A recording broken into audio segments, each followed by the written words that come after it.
Hello అందరికీ welcome back to my channel. నేను మీ శ్రీవిద్య.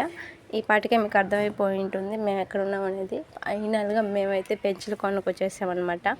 చాలా డేస్ నుంచి అనుకుంటున్నాం మేము ఇక్కడికి రావాలి అని చెప్పి. సో ఫైనల్గా ఈ రోజైతే మాకు కుదిరిందనమాట ఇక్కడికి రావడానికి. మీరు కూడా తప్పకుండా టైం దొరికినప్పుడు ఇక్కడికి వచ్చి స్వామిని దర్శించుకొని చూడాల్సినవి విజిట్ చేసే ప్లేసెస్ ఉన్నాయన్నమాట. సో మీరు కూడా తప్పకుండా రండి ఇక్కడికి. పెంచలకోన, రాపూరు మండలం, నెల్లూరు డిస్టిక్ అండి. ఇక్కడికి వస్తే మాత్రం తప్పకుండా అన్నీ చూసుకొని ఒక 2 days స్టే చేసేటట్టుగానే రండి. ఎందుకంటే ఇక్కడ రూమ్స్ కూడా చాలా అవైలబుల్గా ఉంటాయి. సో మీరు ఏమి ఇబ్బంది పడాల్సిన అవసరం ఏమి ఉండదు. పిల్లల్ని తీసుకొచ్చినప్పుడు అయితే మాత్రం చాలా జాగ్రత్తగా ఉండాలి. బ్యాగ్స్ కానీ అవి కానీ పిల్లల్ని కూడా దగ్గర పెట్టుకొని ఉండాలన్నమాట. సో ఇక్కడ నుంచి మనం ఇంకా చాలా దూరం నడుచుకుంటూ వెళ్ళాలి. అప్పుడే టెంపుల్ వస్తుంది. బస్సు మనకి కొంచెం ముందుగా ఆపేస్తుంది. అక్కడ నుంచి మనం నడుచుకుంటూ లోపలికి వెళ్ళాలన్నమాట. దారిలో చాలా షాప్స్ అయితే ఉంటాయండి. ఇవి చూపిస్తున్నాను కదా, చిన్న చిన్న షాప్స్ కూడా చాలా ఉంటాయి. సాటర్డే అట్లా అయితే ఎక్కువ మంది ఉంటారు గుడిలో. నార్మల్ డేస్లో అయితే చాలా తక్కువ మంది ఉంటారు. సాటర్డే సండే అయితే నిద్ర చేయడానికి చాలామంది వస్తారన్నమాట, చాలా దూరాల నుంచి. ఇప్పుడైతే ఈ రోడ్డు అంతా ఖాళీగా ఉంది, కానీ తిరునాళ్ళప్పుడైతే చిన్న చిన్న షాప్స్తో మొత్తం నిండిపోతుందన్నమాట. 2 వైపులా షాప్స్ ఉంటాయి. అప్పుడు ఎక్కడ చూసినా చాలా షాప్స్ ఉంటాయి. ఇప్పుడు అంత తిరునాళ్ళ టైం కాదు కాబట్టి తక్కువ షాప్స్ మాత్రమే, పర్మనెంట్గా ఉండేవి మాత్రమే ఉంటాయన్నమాట. అప్పుడు కూడా చాలా దూరాల నుంచి వచ్చి కూడా ఇక్కడ షాప్స్ పెట్టుకుంటారు. పోయినసారి మేము వచ్చినప్పుడైతే కన్స్ట్రక్షన్స్ జరుగుతున్నాయి, అవి ఇప్పటికి పూర్తయిపోయాయి అనమాట. అదే మీరు ఎంట్రన్స్లో చూసారు కదా, కళ్యాణ మండపం అన్నీ కట్టారన్నారనమాట. అక్కడ పెళ్ళి కూడా జరుగుతుంది ఈరోజు. ఇవన్నీ రూమ్స్ అండి. మీకు కావాలంటే రూమ్స్ కూడా తీసుకోవచ్చు. మేమైతే తీసుకోలేదు, 1 day స్టేనే కాబట్టి మేము రూమ్స్ తీసుకోలేదన్నమాట. ఇక్కడే బయట స్టే చేసేస్తాము.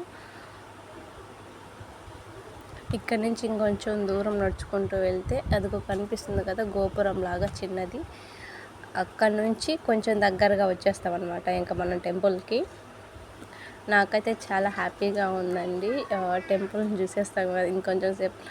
అంత దూరం నుంచి బస్సులో కష్టపడి వచ్చాం కదండి, ఇంకా ఆ కష్టం అంతా మర్చిపోవచ్చు అనమాట స్వామివారిని చూసుకున్నాక. ఇవన్నీ షెల్టర్స్ అండి, మీకు కనిపించాయి కదా, అలాంటి వాటిల్లోనే మేము ఇప్పుడు స్టే చేయబోతున్నాం అనమాట. దూరంగా ఉన్న వాటిలో ఎవరు అంతగా స్టే చేయరు. సో స్వామివారికి దగ్గరగా ఉన్న వాటిలోనే ఎక్కువ స్టే చేస్తారు. చాలామంది ఇక్కడ బయటే పడుకొని ఉంటారు ఇక్కడ. ఎందుకంటే ఎటు చూసినా చల్లగాలి వస్తుంది, ఎక్కడ పడితే అక్కడ ఉంటారనమాట జనాలు. ఇక్కడ కనిపిస్తుంది కదా చిన్నది, అక్కడ స్వామివారికి అగరబత్తీలు అవి అమ్ముతూ ఉంటారనమాట. సో మనమైతే టెంపుల్కి వచ్చేసామండో. నాకైతే చాలా హ్యాపీగా ఉంది. మార్నింగ్ దర్శనం చేసుకుంటామండి. ఇక్కడ స్వామివారు చాలా పవర్ఫుల్ అనమాట. ఇదిగోండి ఇక్కడ కనిపిస్తుంది కదా, దాంట్లో ఇప్పుడు మేము స్టే చేయాలనుకుంటున్నాము. ఇక్కడ చాలా ఇల్లులు ఉంటాయన్నమాట, దగ్గరగా కొండకి దగ్గరగా ఉంటాయి. ఇవిగోండి ఇవేను. మార్నింగ్ టైంలో అయితే ఇంకా బాగా కనిపిస్తుంది మీకు. ఇదిగోండి టెంపుల్ చాలా పీస్ఫుల్గా ఉంటుంది నైట్ టైము. ఇంకా కూడా చాలామంది జనాలు వస్తూనే ఉన్నారు. చూడండి పిల్లలు కూడా. చాలా అంటే చాలా బాగుంటుందండి. మీకు తప్పకుండా టైం ఉన్నప్పుడు ఖచ్చితంగా ఈ ప్లేస్ని అయితే మీరు విజిట్ చేయండి, చాలా బాగుంటుంది.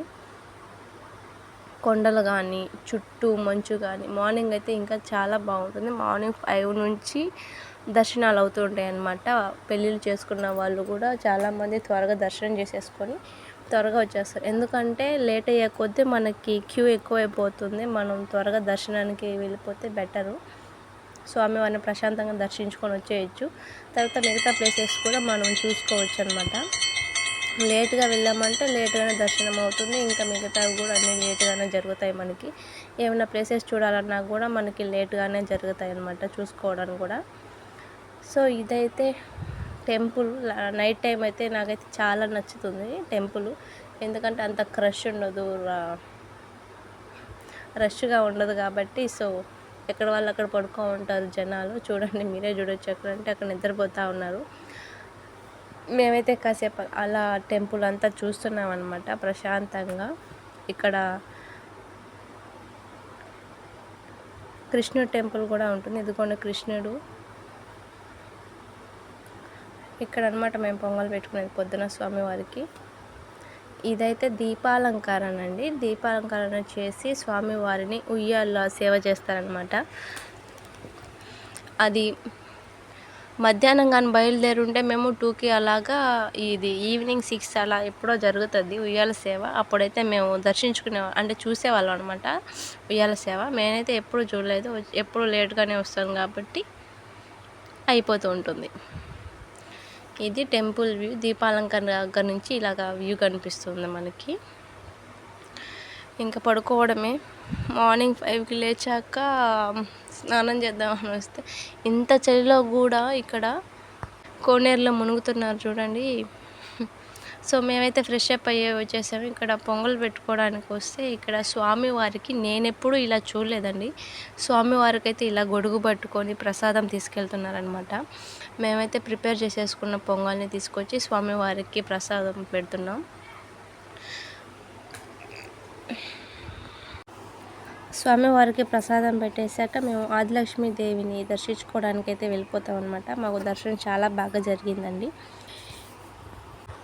ఈ క్షేత్ర స్థల పురాణం వచ్చి శ్రీమన్నారాయణ దశావతారాలలో 4వ అవతారం అనమాట ఈ నరసింహస్వామి అవతారం.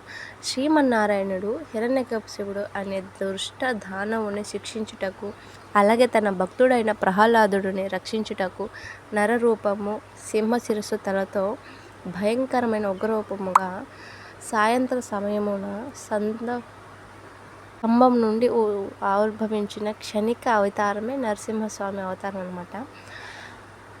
నవ నరసింహులలో ఛత్రవట స్వామివారు, శ్రీ పెనుశీల లక్ష్మీ నరసింహస్వామి ఈ పవిత్రమైన స్థల ప్రాధాన్యతను గుర్తించిన ఋషి పొంగవలు దీన్ని తీర్థక్షేత్రంగా పరిగణించారనమాట.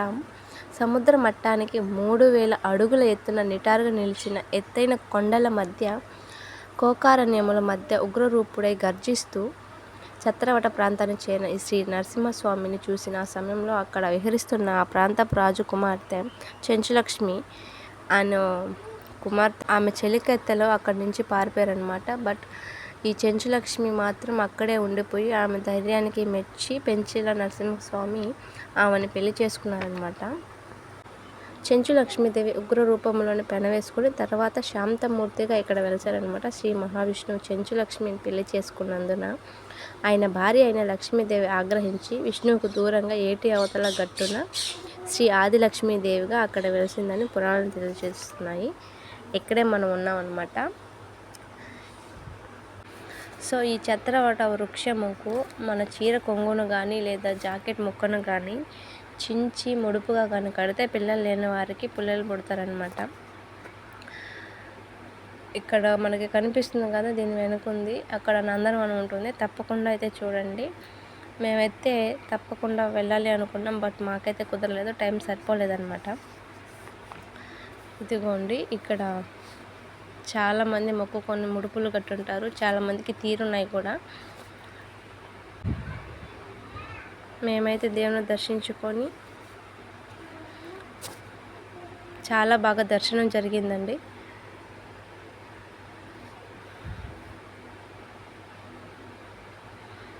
ఇదిగోండి అక్కడ వాటర్ ఫాల్ పడుతుంది.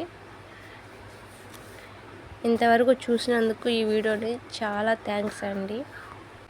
నచ్చితే లైక్ చేసి, షేర్ చేసి, కామెంట్ చేయండి. Thank you so much for viewing. తప్పకుండా సబ్స్క్రైబ్ చేసుకోండి. Bye bye.